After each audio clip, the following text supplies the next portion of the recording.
Now, this next poem, it deals with the fact that my son Joey, his bedroom is now empty. He's no longer there. And either are his things.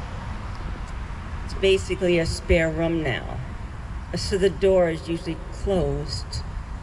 So I wrote this poem about that. The bedroom door. The bedroom door is closed. The only thing that remains is the memory of your touch in the room. I can still see and feel your handprint. I can still hear your voice echoing within the walls, all joyous to remember, a place that envelops your spirit still. What a comfort it is to immerse myself in your space that still lives. Just one more way to keep you alive in my mind. The scent of your body has diminished, as I knew it would eventually. I'm so grateful for the physical space that remains. Thank you.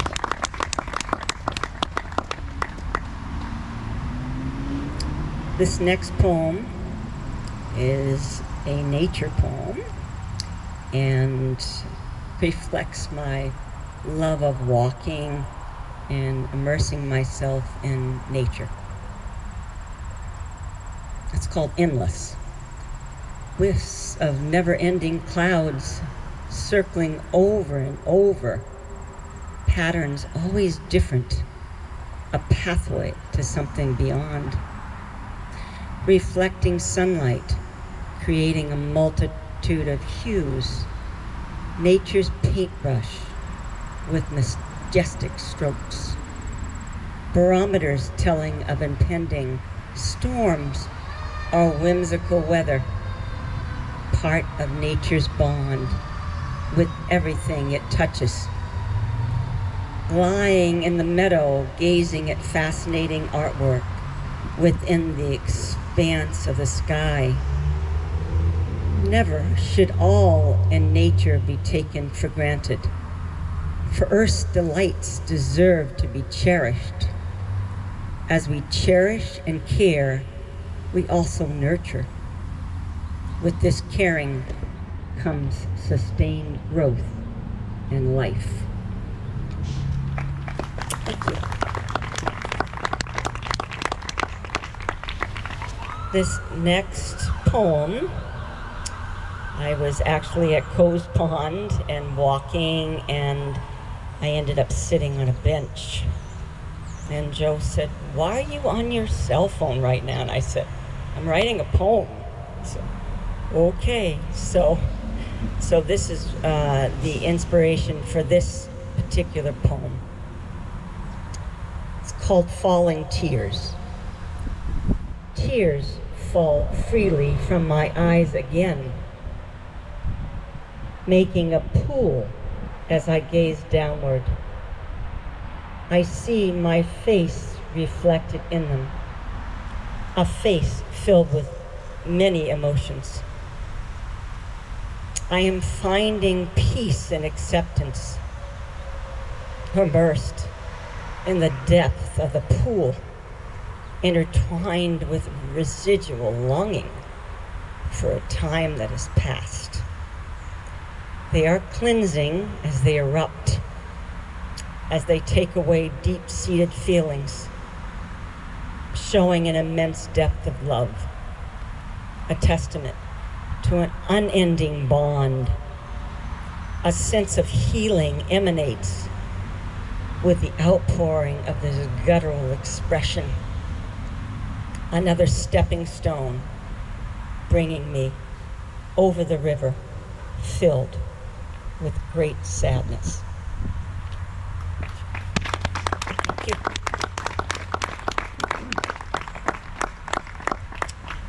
This poem was written before Joey died, and it really describes how deeply he was loved by all of us.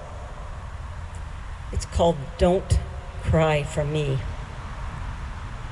Don't cry for me because I do not see. I might not see as you do, but there are other ways. If you could see the joy that reflects in my face as I interact with loving touch, you would understand there are many ways to experience this life. Other senses come into play, filling the void that is left when these senses are taken away. Don't cry for me because I do not hear. Loving kisses embrace my ears. They are transformed into vessels of love.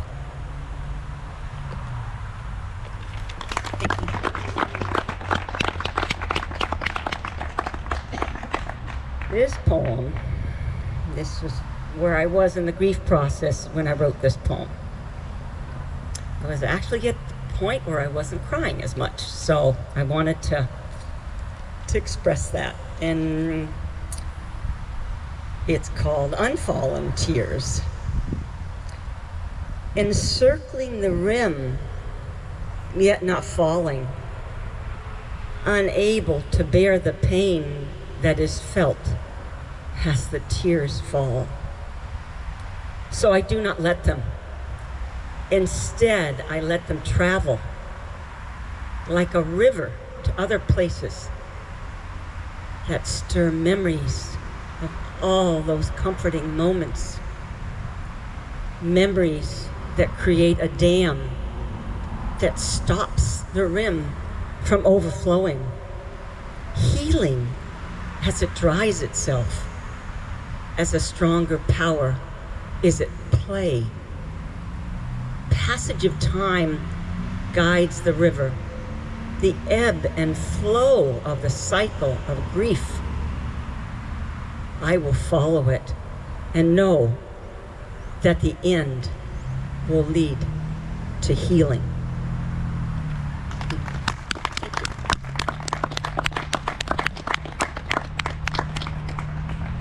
This deviates a little bit. This is actually written about both my children, Joey and Matthew. To my children,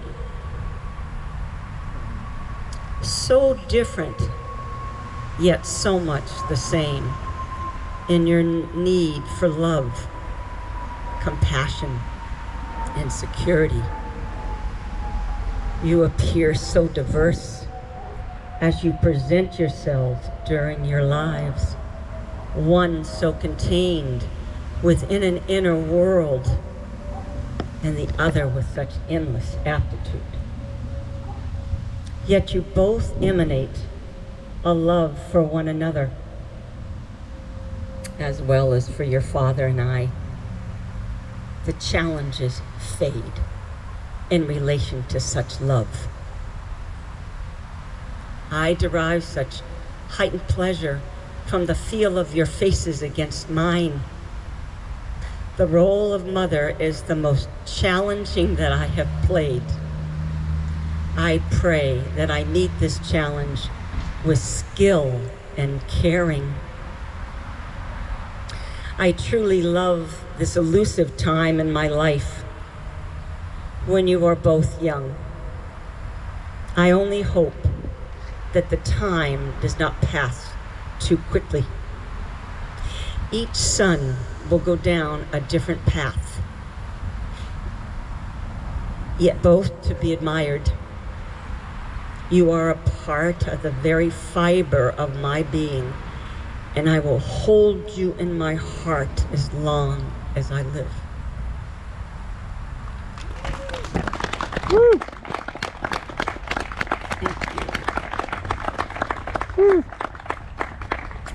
This poem, I was probably one of the oldest people in St. George Catholic Church to get baptized because I was 67, and I was very happy to be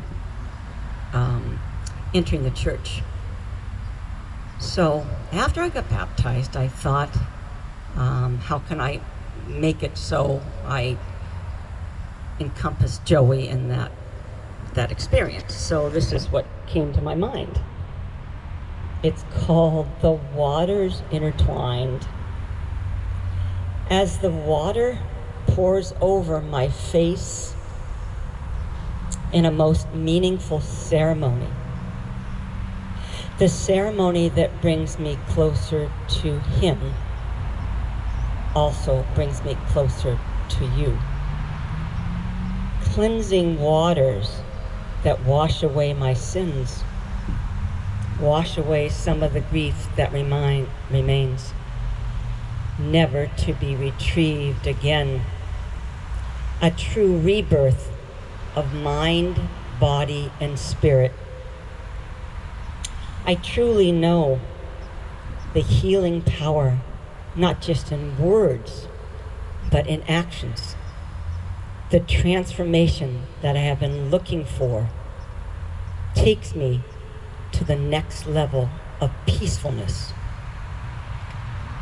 I know that you were beside me as I felt your breath mixing with the water, strengthening the ritual with your presence, reminding me that you will always be with me. Thank you.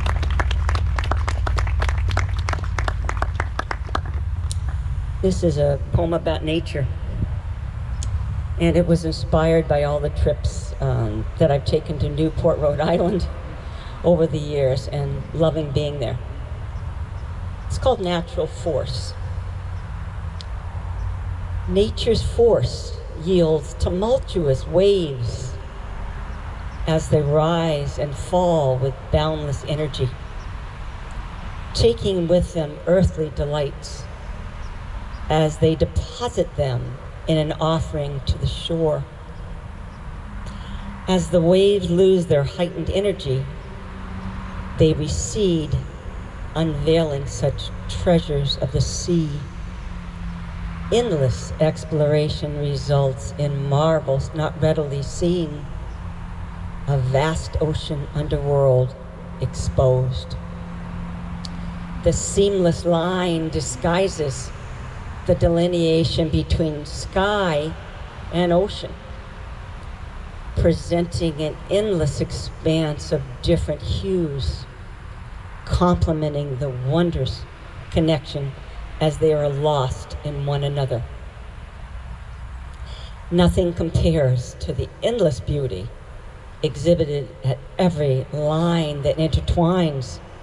It takes us away from earthly concerns, sometimes not wanting to avert our gaze. Nature's beauty is sometimes overlooked as we consume ourselves with earthly concerns. Know that these venues can be called upon to nurture and create wellness within. Thank you.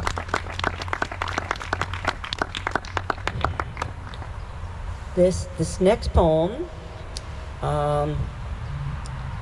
Joe and I were going out and we were leaving Joey with a wonderful caretaker that we had over the years, and that morning, for some reason, he hugged me a little longer. He wanted to hold on to me a little longer than he usually did. So it was after that he, had a short period of decline. So this is the poem I wrote about those feelings. It's called The Hug. You would not let go that day, as if you sensed the finality of what was to come next. Your heart spoke to you.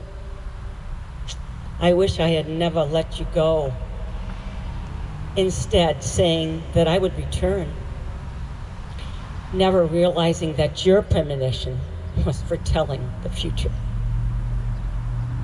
I can still feel the intensity and closeness of our heartfelt connection. You saying goodbye in your